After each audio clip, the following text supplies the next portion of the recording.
Hey, squirrel people! I forgot and left my lights on, so no lights today, but I think I have some charged. No, the ones I had in there are the ones that were charged. Oh well. By the live today, hopefully, if I don't forget, we'll have lights. That may not bother you, but it does me. Chapter 19, and I hope and pray I don't read myself to sleep, y'all. I know that is... Y'all really have to be loyal to stay with me during those almost asleep readings I get where my eyes are closed, almost, little tiny slits. And my speech is slurred. Oh my gosh, you'd think I was drunk. Hopefully I'm better awake today. Okay, an interlude, chapter 19. To think that this is my 20th birthday and that I've left my teens behind me forever, said Anne, who was curled up on the hearth rug with Rusty in her lap, to Aunt Jamesina, who was reading in her pet chair. They were alone in the living room. Stella and Priscilla had gone to a committee meeting, and Phil was upstairs adorning herself for a party. I suppose you feel kind of sorry, said Aunt Jamesina. The teens are such a nice part of life. I'm glad I've never gone out of them myself. Anne laughed. You never will, Auntie. You'll be 18 when you should be 100. Yes, I'm sorry and a little dissatisfied as well. Miss Stacy told me long ago that by the time I was 20, my character would be formed for good or evil. I don't feel that it's what it should be. It's full of flaws. So's everybody, said Aunt Jamesina cheerfully. Mine's cracked in 100 places. Your Miss Stacy likely meant that when you are 20, your character would have got its permanent bent in one direction or t'other, and would go on developing in that line. Don't worry over it, Annie. Do your duty by God and your neighbor and yourself, and have a good time. That's my philosophy, and it's always worked pretty well. I like that one. Where's Phil off to tonight? She's going to a dance, and she's got the sweetest dress for it. Creamy yellow silk and cobwebby lace. It just suits those brown tints of hers. There's magic in the words silk and lace, isn't there, said Aunt Jamesina. The very sound of them makes me feel like skipping off to a dance. And yellow silk? It makes one think of a dress of sunshine. I always wanted a yellow silk dress, but first my mother and then my husband wouldn't hear of it. The very first thing I'm going to do when I get to heaven is to get a yellow silk dress. Amid Anne's peal of laughter, Phil came downstairs trailing clouds of glory and surveyed herself in the long oval mirror on the wall.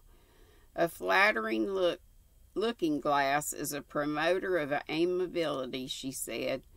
The one in my room does certainly make me green. Do I look pretty nice, Anne? Do you really know how pretty you are, Phil? Asked Anne in honest admiration. Of course I do. What are looking glasses and men for? That wasn't what I meant. Are all my ends tucked in? Is my skirt straight? And would this rose look better lower down? I'm afraid it's too high. It will make me look top-sided, but I hate things tickling my ears.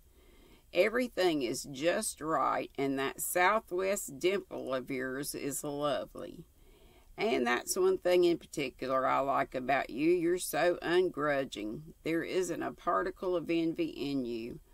Why should she be envious? Demanded Aunt Jamesina. She's not quite as good-looking as you, maybe, but she's got a far handsomer nose.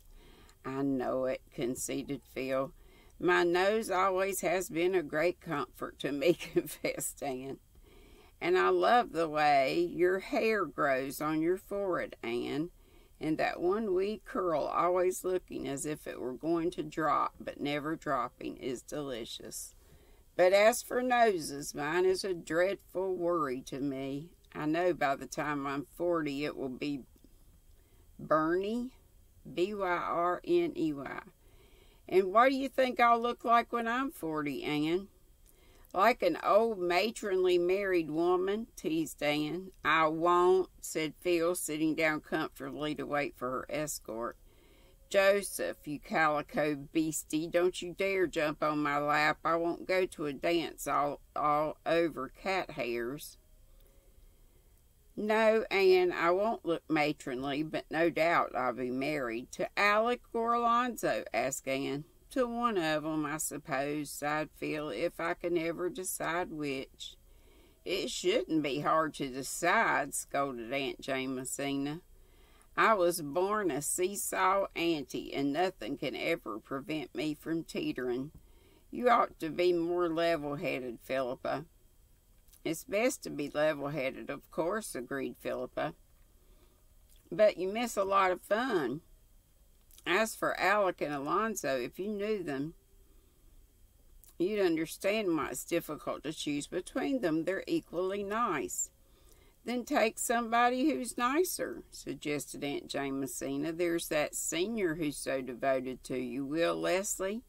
He has such nice, large, mild eyes. They're a little bit too large and too mild, like a cow's, said Phil cruelly. What do you say about George Parker? There's nothing to say about him except that he always looks as if he had just been starched and ironed. Mar Hallworthy, then. You can't find a fault with him. No, he would do if he wasn't poor. I must marry a rich man, Aunt Jamesina. That and good looks is an indispensable qualification. I'd marry Gilbert Blythe if he were rich. Oh, would you? Said Anne rather viciously. We don't like that idea a little bit, although we don't want Gilbert ourselves. Oh, no, mocked Phil. But let's talk of disagreeable subjects. I'll have to marry sometime, I suppose, but I shall put off the evil day as long as I can. You mustn't marry anybody you don't love, Phil, when all's said and done, said Aunt Jamesina. Oh, hearts that loved in the good old way have been out of the fashion this many a day, trilled Phil mockingly. There's the carriage. I fly. Bye-bye, you two old-fashioned darlings. When Phil had gone, Aunt Jamesina looked solemnly at Anne. That girl is pretty and sweet and good-hearted, but do you think she's quite right in her mind by spells, Anne? Oh, I don't think there's anything the matter with Phil's mind, said Anne, hiding a smile. It's just her way of talking. Aunt Jamesina shook her head. Well, I hope so, Anne. I do hope so, because I love her. But I can't understand her. She beats me. She isn't like any of the girls I ever knew, or any of the girls I was myself. How many girls were you, Aunt Jimsy? Oh, about a half a dozen, my dear. And that's it for chapter 19. That was a quickie. Only 8 minutes, a little over. And chapter 20 is called Gilbert Speaks. Makes you wonder. Okay, have a great day. Today's hump day. So Krista's coming on in a little while. It's before 8 o'clock right now. So Krista will be on at 10 Eastern. When I say Krista, that's, Secret Yarnery. I love her live chats. And then I will see you guys at 5 Eastern. And I may do, I was going to do a video before today and then just release it today. But I still hadn't done my, what's GrannyDee up to, or whatever I'm going to call it. So I don't know what I'm going to do. Probably show these tools.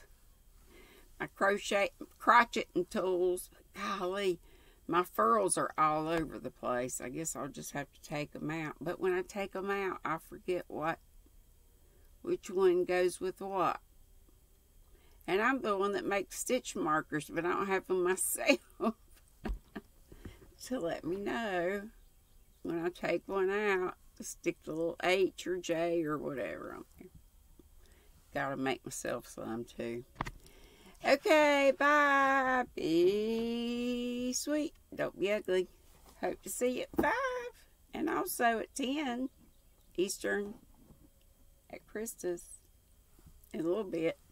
Okay, bye-bye.